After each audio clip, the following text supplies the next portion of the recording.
All right, we're going to go on a journey today. It's a journey that starts with a simple grain of sand and ends with, well, with the very device you're watching this on.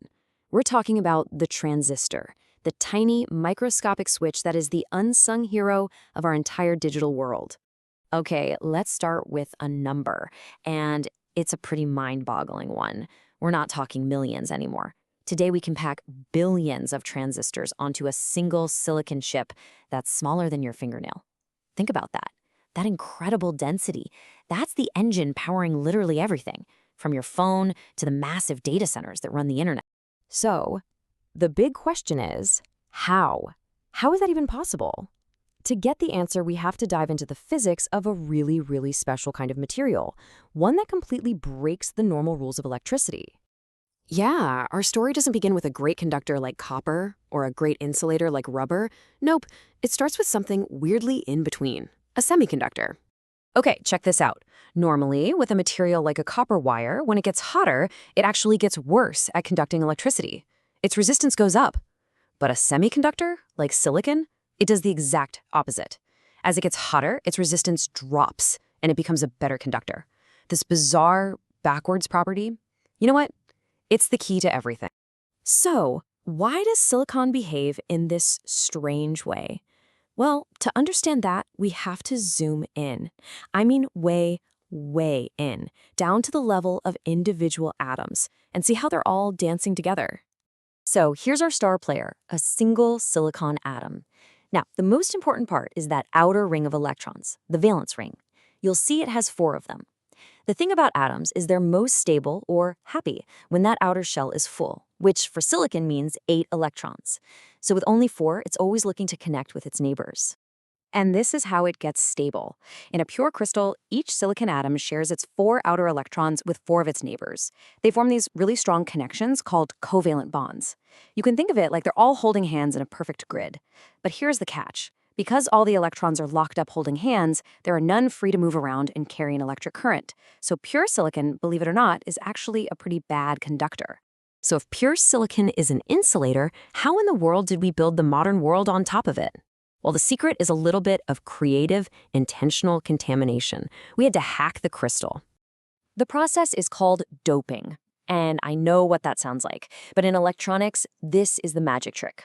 We deliberately introduce a tiny, tiny amount of an impurity, like a few atoms for every 100 million silicon atoms, into that perfect crystal. And this carefully controlled disruption changes everything. And we can do this in 2 main ways. On the one hand, we can add an atom like arsenic, which has 5 outer electrons. 4 of them form bonds, but that 5th one is a spare. It's a free electron, ready to move and carry a negative charge. We call this N-type silicon. Or we can go the other way. We can add an atom like boron, which only has 3 outer electrons. It tries to form 4 bonds, but it comes up short, leaving an empty spot, a hole. This hole acts like a positive charge, giving us P-type silicon. So now we've got these 2 custom-made materials, N-type with its extra electrons and P-type with its extra holes. With these 2 building blocks, we can finally start making some interesting things. And the very first component we can build is basically an electronic one-way street. What we do is create a single crystal of silicon that's P-type on one side and N-type on the other. That boundary right in the middle where they meet, that's called a p-n junction. And that junction is the heart of a little device called a diode. Now, if we connect a battery this way, negative to the P side, positive to the N side, we call it reverse bias. What it does is it pulls the free electrons and holes away from that junction, making the barrier between them even bigger. It's basically a wall. Electricity can't get across. But if we flip the battery around, positive to the P side, negative to the N side, that's forward bias. Now the voltage pushes the holes and electrons towards the junction. They overcome that barrier, the wall disappears, and poof, a current flows through easily. So you see what's happening? This p-n junction acts exactly like a one-way valve. It's an electronic turnstile. It lets current flow through in one direction, but blocks it almost completely in the other. This is a really fundamental idea. So a one-way street for electricity?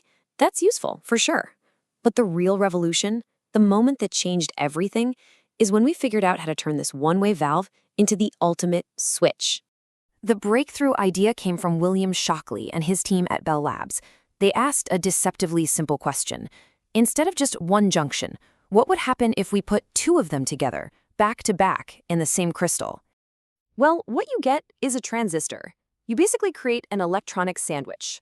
You can have a thin slice of N-type material squished between two P-type layers. That's a PNP transistor. Or you can do it the other way around, a thin P-type slice between two N-type layers, which makes an NPN transistor. And here's the absolute genius of it. That small middle layer acts like a gatekeeper. By applying just a tiny electrical signal to that middle layer, you can control a much larger current flowing through the whole sandwich. It's like a tiny touch on a faucet handle controlling a huge gush of water. It's an amplifier, and crucially, it's a switch with no moving parts that uses an incredibly small amount of power. So what can we build with this one simple switch? The answer is everything. Absolutely everything in our digital world. Each tiny switch represents a 1 or a 0. And when you combine billions of them, you get logic gates, you get memory, you get the processing power for every single device you use. From a simple calculator to the most advanced AI, it all comes back to this one clever trick with doped silicon. It's how we taught a rock how to think. And in doing so, we created the switch that truly changed the world.